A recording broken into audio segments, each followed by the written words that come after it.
Hi guys, welcome back to non tech engineer. So जैसे कि हमने लास्ट वीडियो में डिस्कस किया था कि how you can switch your career for BPO और नॉन टेक टू आईटी और डेटा एनालिटिक्स। तो आज के वीडियो में हम ये डिस्कस करेंगे कि वो कौन से टॉप स्किल्स है, जो मिनिमम टॉप स्किल्स है, जो आपको डेटा एनालिटिक्स जॉब में लैंड करने के लिए हेल्प करेंगे। सबसे पहले मैं आपको ये बताता हूं कि डेटा एनालिस्ट का काम होता क्या है। तो डेटा एनालिस्ट का काम होता है कि डेटा को पहले मैनेज करना, उसके बाद डेटा को क्लीन करना एज पर रिक्वायरमेंट, उसके बाद है डेटा से इंसाइट्स जनरेट करना, और सबसे लास्ट में हम करते हैं कि डेटा को विजुलाइज करना। अब इस प्रोसेस में हर स्टेप्स में हम अलग अलग टूल्स का यूज करते हैं। तो सबसे पहले डेटा को मैनेज करना है। तो डेटा आपको मिल सकता है रॉ फॉर्मेट में, आपको टेक्स्ट फॉर्मेट मिल सकता है, या फिर आपको एक्सेल फॉर्मेट में मिल सकता है, या फिर आपको डेटा कहीं से मिल सकता है कि क्लाउड पे होगा। आइदर वो हाइब्रिड क्लाउड होगा या फिर वो ऑन प्रेमाइसिस क्लाउड होगा। तो वहां से आपको डेटा सबसे पहले तो इंपोर्ट करना होता है। अब इंपोर्ट करने के बाद हम डेटा को करेंगे क्लीन। अब यहां पे हमारा काम स्टार्ट होगा। तो क्लीन करने के लिए हम या तो हम एक्सेल यूज करेंगे या फिर हम एसक्यूएल भी यूज करते हैं एज पर रिक्वायरमेंट। कई कई जगह पे एक्सेल भी होता है, हम एक्सेल में ही डेटा क्लीन करके उसके बाद हम एसक्यूएल या फिर पावर बीआई जैसे टूल्स में उसको इंपोर्ट करते हैं।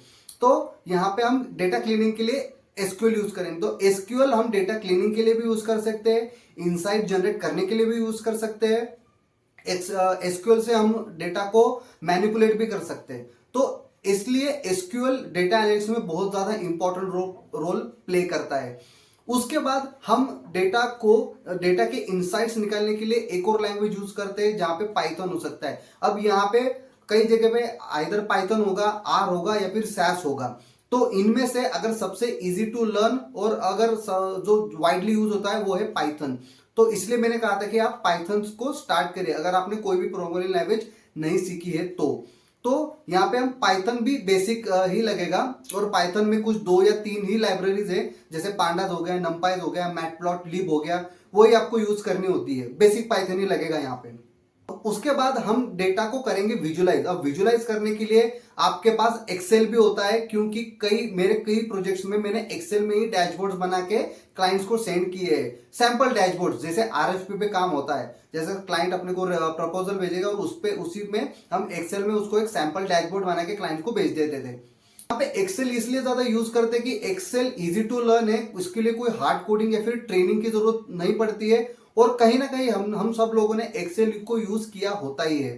तो यहाँ पे डेटा एनालिटिक्स में से आप सिर्फ एक्सेल से क्लीनिंग भी कर सकते हो, और आप एक्सेल से जैसे आप पीओट चार्ट्स और अलग अलग चार्ट्स भी बना सकते हो। आप मेरे चैनल पे देख सकते हो, कोई मैंने छोटे छोटे एक्सेल के वीडियोस बना के डाले हैं, आप वो भी गो थ्रू कर सकते हो। या फिर एक्सेल के लिए आप यूट्यूब से कौन से भी चैनल से आप मल्टीपल वीडियोस आपको मिल जाएंगे एक्सेल सीखने के लिए।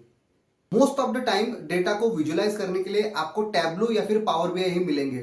इन दोनों में से कोई एक टूल्स यूज करेंगे। कई बार आपको क्लिक व्यू या फिर क्लिक सेंस भी मिलेगा, लेकिन मोस्ट पॉपुलर टूल्स है टैबलू और पावर बीआई। तो मैं कहूंगा अगर आप फ्रेशर हो और आप अगर सीखना चाह रहे हो कोई भी विजुअलाइजेशन टूल, तो आई वुड सजेस्ट कि आप पावर बीआई सीखिए, क्योंकि power BI easy to learn है। पावर बीआई का इंटरफेस बहुत यूजर फ्रेंडली है कंपेयर टू टैबलू। अब ये सब होने के बाद अब जब हमें इंसाइट्स जनरेट करने की या फिर हमें जो भी डेटा को एनालाइज करने का जरूरत पड़ता है, तो वहां पे हमारा आता है डोमेन। जैसे कि मैंने लास्ट वीडियो में बताया था, अगर आप नॉन टेक बैकग्राउंड से हो तो आप डेफिनेटली किसी बैंकिंग प्रोजेक्ट में या फिर किसी हेल्थ केयर प्रोजेक्ट में आप काम कर रहे होगे अभी। तो यहां पे आपका वो डोमेन वाला एक्सपीरियंस काम में आएगा, क्योंकि डेटा को समझने के लिए आपको डोमेन का एक्सपीरियंस चाहिए। तो इसलिए मैंने कहा था कि अगर आपके पास डोमेन का एक्सपीरियंस है और आप अभी भी नॉन टेक बैकग्राउंड से हो या फिर अभी भी बीपीओ में काम कर रहे हो, तो आपके लिए बहुत ही ज्यादा अच्छा स्कोप है डेटा एनालिटिक्स में मूव होने का। क्योंकि एक्सेल, पावर बीआई, एसक्यूएल ये लैंग्वेजेस आप 2-3 महीने में, आप मैक्स टू मैक्स 4 महीने में अगर अच्छे से डेडिकेटली दे दोगे तो आप आराम से ये चीजें सीख सकते हो। लेकिन आपको डोमेन का एक्सपीरियंस ग्रैब करने के लिए आपको अच्छा खासा एक्सपीरियंस होना चाहिए। तो नेक्स्ट वीडियो में हम ये देखेंगे कि फ्रेशर्स के लिए, एक मिड रेंज प्रोफेशनल्स के लिए और एक अबाउ द 5 इयर्स प्रोफेशनल्स के लिए डोमेन किस तरह से डेटा एनालिटिक्स में बहुत ज्यादा जरूरी या फिर बहुत ज्यादा वाइटल रोल प्ले करता है।